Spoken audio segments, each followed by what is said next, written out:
The dominant trend of the NFL's first week was a powerful display of offensive football.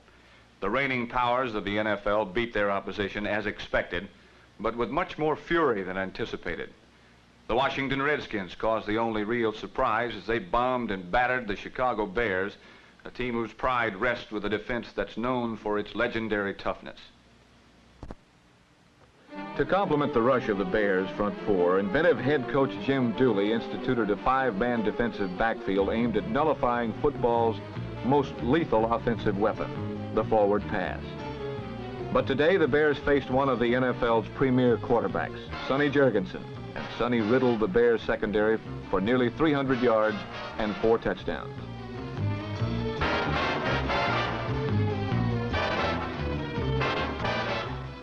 Jurgensen's favorite receiver in the early going was last year's leading receiver, Charley Taylor.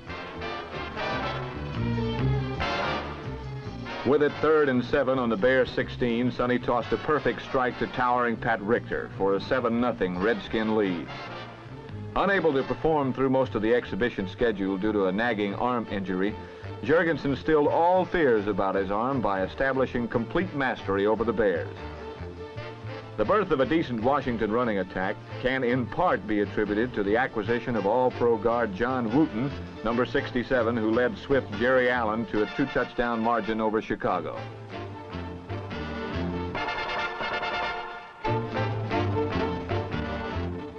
Trailing 14-0, the Bears unleashed Jim Dooley's total offense concept, which in effect is simply Gale Sayers running, receiving, and in general just being marvelous.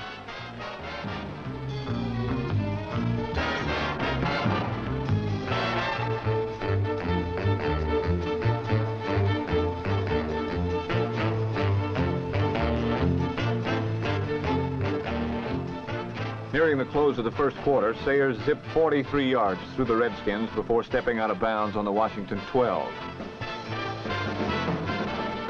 Chicago quarterback Jack Concannon, who is always more comfortable running than he is passing, accounted for Chicago's first touchdown. Aided by number 72, Jim Cadill's crushing block on Pat Fisher and some nifty running of his own, Concannon led the Bears to within 1 touchdown of the Redskins.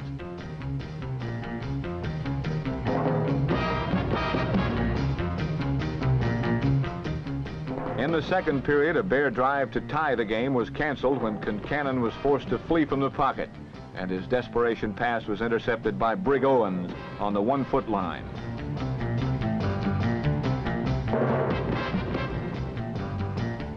Always the gambler, Jurgensen stuns the Bears by passing on first down. Behind flawless protection, he lofted a pass to set back Jerry Allen, who easily outdistanced linebacker Dick Butkus and raced a record equaling 99 yards for a score. Of the 4 99-yard passes for touchdowns in NFL history, the Redskins have taken part in 3 of them. Behind again by 14 points, the Bears rallied as Brian Piccolo dashed 12 yards for a touchdown that narrowed the Redskin lead to 21-14. Before the season, the experts conceded that new, varied, and sophisticated defenses had caught up with the offense. Today, SONNY Jurgensen destroyed one of football's most potent defensive units, and on this Sunday, defense almost became a lost art. On 2 passes, one to Charley Taylor and the other to Pat Richter, Washington had regained their 2-touchdown advantage.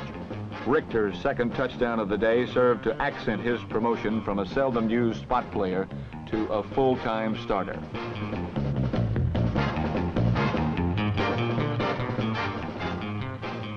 Refusing to wilt under Jurgensen's constant pressure, the Bears came back on a pass to Sayers and a knifing 5-yard touchdown run by number 29, Ronnie Bull, that made the score 28-21 at halftime. By the start of the second half, both teams had settled down.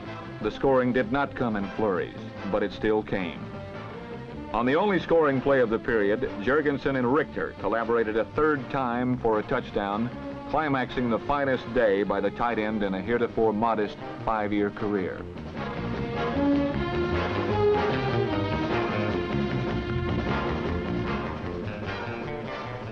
In the fourth quarter, the Bears fought back. gallantly, but it was too late.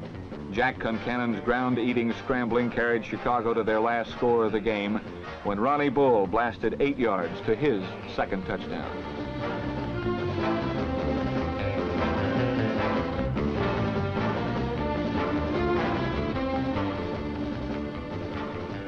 In a 38-28 victory, the Redskins had found out that all they missed during a lackluster preseason was the strong right arm of their quarterback, Sonny Jurgensen.